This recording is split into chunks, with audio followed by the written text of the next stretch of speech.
Une annonce qui en a bouleversé plus d'un. Le 18 avril dernier, Mathieu Lartaud s'est emparé de son compte Instagram pour annoncer à ses abonnés qu'il devait s'absenter du petit écran afin de combattre le cancer une deuxième fois, au niveau de son genou droit. Une maladie qu'il a déjà dû affronter à l'adolescence. Et le combat ne s'arrête pas là. Dans un entretien publié par Midi Olympique, le présentateur de Stade 2 a révélé qu'il serait prochainement amputé de la jambe droite pour endiguer la progression de la maladie. Une épreuve qu'il a décidé de surmonter avec force et espoir, comme l'a assuré Fabien Galtier. Dans les colonnes du Parisien, ce lundi 24 avril, le sélectionneur du 15 de France a accepté de se confier sur l'état d'esprit de son ami de longue date face à la maladie. J'ai l'impression qu'il est prêt pour ce combat, mais qu'il a de la peine pour ses proches qui vont traverser ces épreuves. A-t-il confié avec une certaine émotion. Conscient que tout ce qui peut aider l'esprit est très important dans cette situation, Fabien Galtier a décidé d'être là pour Mathieu Lartaud. Moi, je suis son copain. Et j'essaie juste d'être un peu utile. A-t-il assuré. Et pour cause, après avoir commenté de nombreux matchs de rugby ensemble sur France Télévisions pendant 14 années, les deux hommes ont tissé une belle amitié. Il y a eu cette intimité professionnelle, puis on s'est rapprochés autour d'une passion commune, le rugby.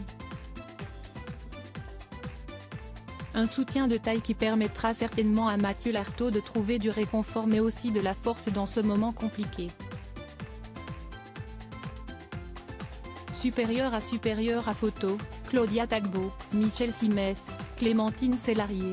Ils ont brisé le tabou sur le cancer. Mathieu Lartaud, ces douleurs qui l'ont mis sur la piste de sa rechute, des signaux qui ne trompent pas. Dès le début de l'année, Mathieu Lartaud a ressenti d'importantes gênes. Des douleurs, de plus en plus fortes, qui sont venues perturber son quotidien mais aussi son tournoi Destination. Je ne pouvais pas marcher sans avoir pris des anti-inflammatoires, je dormais très mal la nuit à cause des douleurs, a raconté le commentateur sportif de 43 ans au Parisien, le 18 avril dernier. Et d'ajouter avec franchise, là, je me suis dit que quelque chose clochait mais j'ai serré les dents, j'ai fait un peu le con, je voulais terminer le tournoi, voilà tout.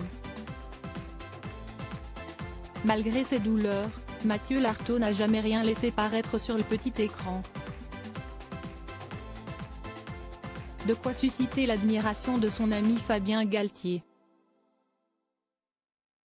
Je me disais qu'il devait passer un bon moment aux commentaires de nos matchs. La dernière rencontre qu'il commente, le quart de finale de La Rochelle en Champions Cup, le 9 avril, il y met une telle intensité. Ça m'a impressionné. A-t-il avoué dans les colonnes du Parisien. Une énergie et une passion pour le ballon ovale que Mathieu Lartaud espère pouvoir de nouveau transmettre lors de la Coupe du monde de rugby, qui débutera en septembre prochain. Crédit photo, capture d'écran Instagram.